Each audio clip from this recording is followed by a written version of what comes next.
शरीर में सफेद चमड़ी पड़ने लगती है, चर्म रोग हो जाता है, या चेहरे पर आंख के पास में पूरा कालापन आ जाता है, उसको हमेशा याद रखना है। लाल चंदन का लेपन पीपल के पत्ते पर करिए। काय पर करना है? पीपल के पत्ते पर लाल चंदन का लेपन करिए। लेपन कर कर सोमवार की अष्टमी के दिन उसको लेपन कर कर वापिस निकाल कर शंकर भगवान पर उसका धीरे धीरे त्रिपुंड बनाकर लेपन करना प्रारंभ करिए। जब आप त्रिपुंड बनाकर लेपन करना प्रारंभ करें, उसके बाद उस चंदन को जो सोमवार की अष्टमी है तब निकाल कर लिया है और निकाल कर लाकर उसको डब्बी में रख लें। उस चंदन का प्रयोग चर्म रोग के स्थान पर थोड़ी थोड़ी मात्रा में करना प्रारंभ करें, पानी के साथ मिलाकर। परंतु उस चंदन को केवल 6 से 7 दिन में प्रयोग करिएगा, ज्यादा नहीं।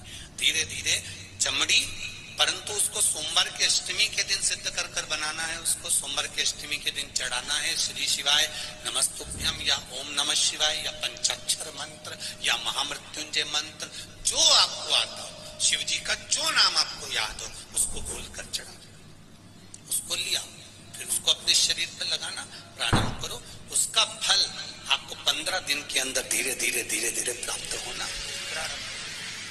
लाल चंदन का प्रयोग शिव जी के लिए अवश्य। सोमवार के अष्टमी के दिन अशोक सुंदरी वाली जगह, सबको मालूम है ना अशोक सुंदरी की जगह, अशोक सुंदरी वाली जगह पर 7 हल्दी की बिंदी रख दी जाए। लड़का लड़की जिसका विवाह नहीं हुआ उसका हाथ रख दिया जाए और वही हाथ के छापे पीपल के वृक्ष पर 5 लगा दिए जाएं। महाराज 3 महीने में उसका विवाह पक्का हो जाता है। सोमवार की अष्टमी का इतना भाव है, सहज नहीं है। सोमवार की अष्टमी शिव और आद्य शक्ति का मिलन है। सोमवार की अष्टमी भगवान शंकर और पार्वती का मिलन। ऐसी कौन सी कामना है जो शिव पूर्ण नहीं करते? बस आपका विश्वास, आप उस पर भरोसा करना तो पूर्ण कर। कहते हैं सोमवार के दिन की अष्टमी पढ़ने पर, कौन से दिन? सोमवार के दिन कौन सी तिथि? जम के बोलो, अष्टमी।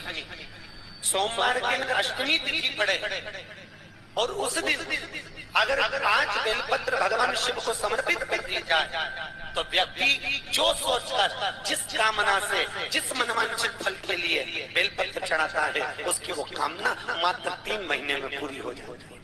मात्र 3 महीने। एक बात बहुत सुंदर है, ध्यान रखिएगा थोड़ा सा। कभी अगर मौका लगे, सोमवार की अष्टमी पड़ जाए, क्या पड़ जाए? सोमवार की, जम के बोलो जरा, अष्टमी। या तो सोमवार की अष्टमी पड़ जाए या हर महीने शिवरात्रि आती है, हर महीने आती है, या तो सोमवार की अष्टमी पड़ जाए या फिर सोमवार की शिवरात्रि पड़ जाए, हर महीने आती है। प्रयास करना कहीं से देसी गाय का दूध मिल जाए, थोड़ा सा दूध देसी गाय का मिल जाए, थोड़ा सा देसी गाय का थोड़ा सा दूध अगर प्राप्त हो जाए,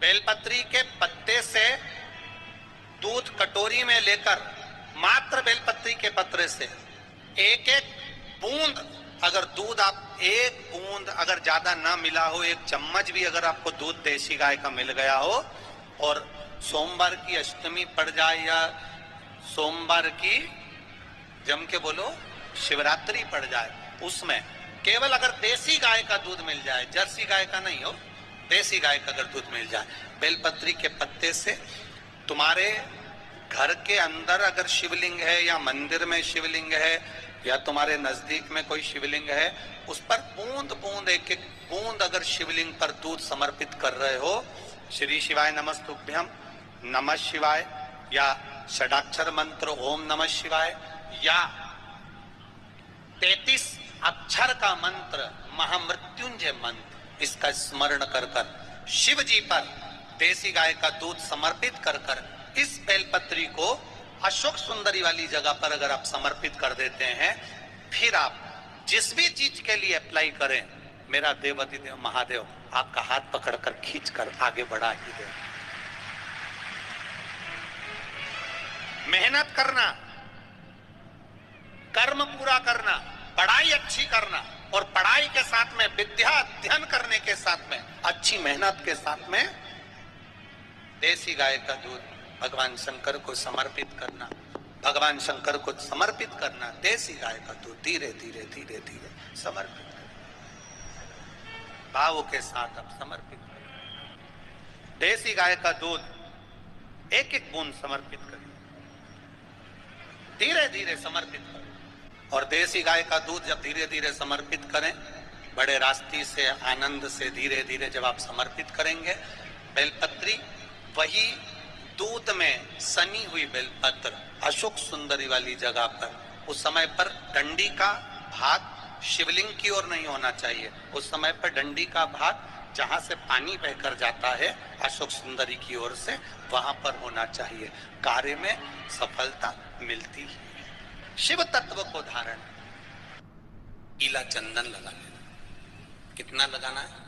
बीच वाला जो पत्ता है उस पर पीला चंदन। जब आपको लगे कि मेरा जीवन बहुत कष्टमय है, अब ये रोग, अब ये कष्ट दूर ही नहीं हो रहा, अब ये आए दिन तकलीफ पर तकलीफ बढ़ती जा रही है, आए दिन रोग बीमारी, पैसा घर में बच नहीं रहा, बहुत कष्टमय जीवन है, इसमें लगाओ पीला चंदन बेलपत्री की बीज पत्ती में।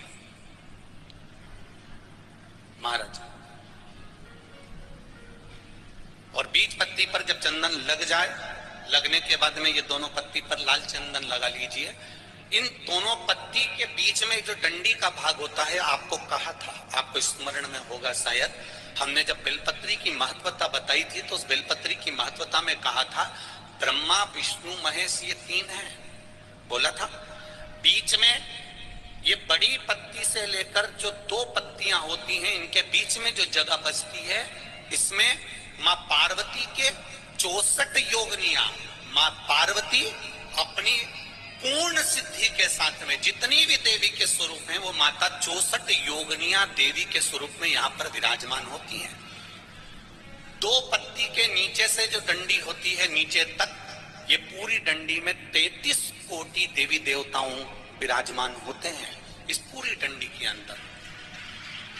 तो ये बीच वाली पत्ती है, ये जो बीच वाली पत्ती का जो भाग होता है, इस पत्ती के भाग में शहद का प्रयोग कर कर, यहाँ पीला चंदन, लाल चंदन, लाल चंदन, शहद का प्रयोग कर कर, इसी तरह से पकड़कर ये बेलपत्री की जो डंडी है वो अशोक सुंदरी पर जब आप समर्पित करें तो जहां से जल बहता है उस ओर पर इस पत्ती को चढ़ाकर केवल आपके हृदय की बात कहकर देवाधिदेव महादेव से कोई भी शिव जी का मंत्र, पंचाक्षर, नमः शिवाय, षडाक्षर, ओम नमः शिवाय, श्री शिवाय नमस्तुभ्यम, या महामृत्युंजय मंत्र, जो शिव का मंत्र हो आपके पास में, उसको बोलते हुए देवाधिदेव महादेव को धीरे धीरे जल की धार चढ़ाना प्रारंभ करो। जल की धार जब पूर्ण होने लगे, उसमें थोड़ा जल बचे, तब अशोक सुंदरी पर जो तुमने बेलपत्र चढ़ाई है वहां उस जलधार को चढ़ा।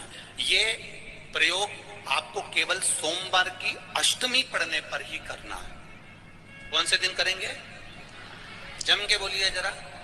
सोमवार की अष्टमी पढ़ने पर यह प्रयोग करें और जल चढ़ाकर बाबा से विनती कर कर उसी बेलपत्र को वापस उठाकर कहीं जलाशय में या किसी पेड़ के नीचे विसर्जन कर दें और एक लोटा जल वहां भी चढ़ा दें। बस निवेदन कर कर आ जाइए, मेरा बाबा 3 माह के अंदर हाथ जरूर पकड़ेगा और आपको दलदल से बाहर निकाल देगा।